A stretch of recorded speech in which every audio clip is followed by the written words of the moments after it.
85 million. That's the number of people who died in the Second World War. We've all heard about the Jewish concentration camp and the nuclear bombings of Japan.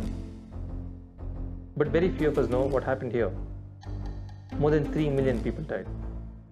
But not a single shot was fired. There was no bombing here. In fact, the closest battle was more than 1,000 kilometers away. Then why did all these people die?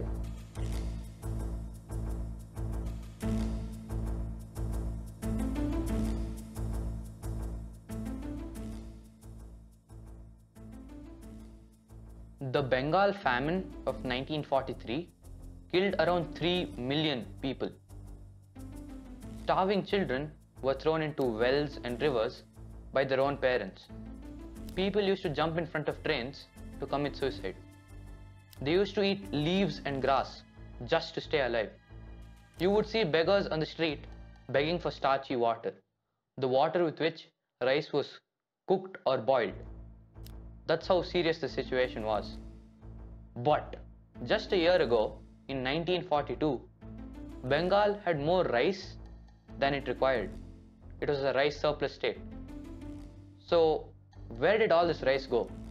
And why were people starving to death? All this rice was exported. It was sent to the armies fighting the World War II. Around 70,000 tons of rice was sent in 1943 alone from the Bengal presidency.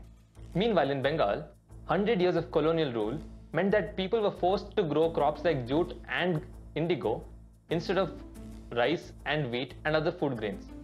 This created further food shortage in Bengal. And because of this shortage, they were already importing rice from Burma, that is present-day Myanmar.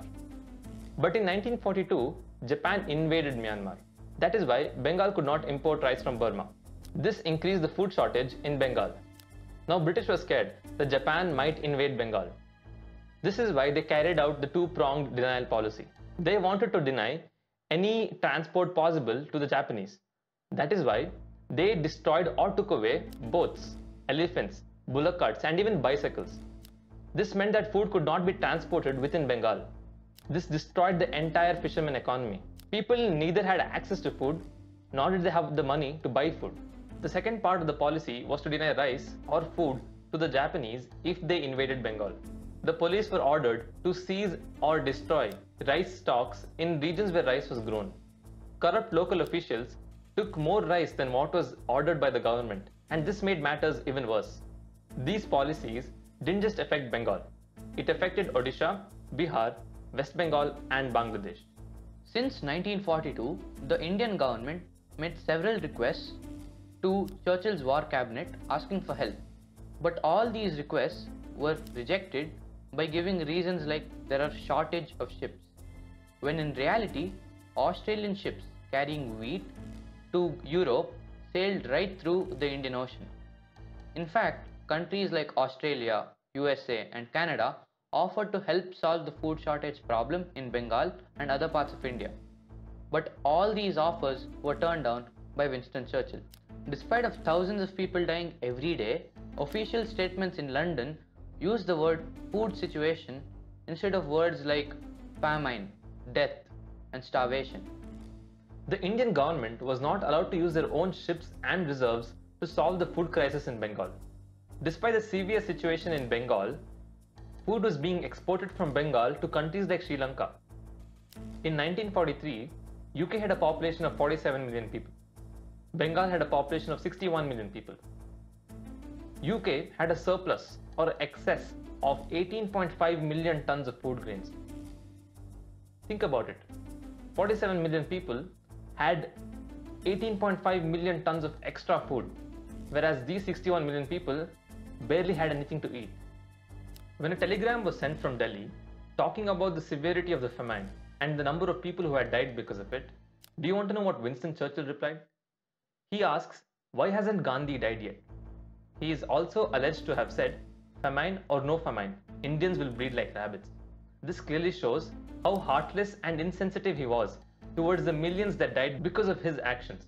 The food shortage didn't just affect Bengal, it affected the entire nation and its people, especially South India, where rice was and is still an integral part of their diet.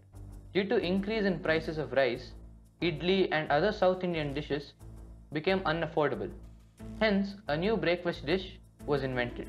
One of the founders of MTR, Yagnanarayana Maya, experimented and found out a way to make idli with rava instead of rice. Rava or suji is made from wheat.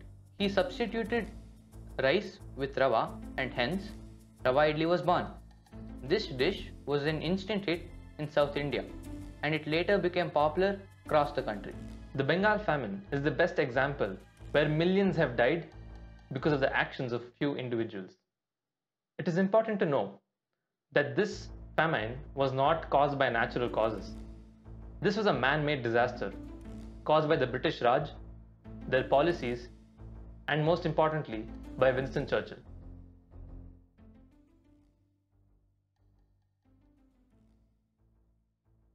If you like this video, subscribe to our channel for more amazing videos like this and tell us what topics you would like us to cover in the future.